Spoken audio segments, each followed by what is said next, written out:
ఏమిట్రా మీరు నిన్న మొన్నటిదాకా బానే ఉన్నారుగా ఇప్పుడు ఏమొచ్చింది మీకు? పెళ్ళాలు వచ్చారు. అమ్మాయి, ప్రతి విషయంలో నేను ఉన్నానంటూ నువ్వు కలగ చేసుకోకు. ఇది వాళ్ళ షాప్ వ్యవహారం.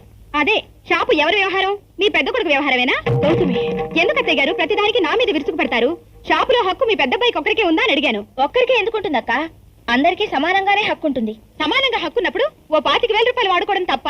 చూడు గౌతమి, ఇప్పుడు తప్పప్పుల గురించి న్యాయాల గురించి ఎవరు విచారించడం లేదు. అవసరం గురించి మాట్లాడుతున్నాను.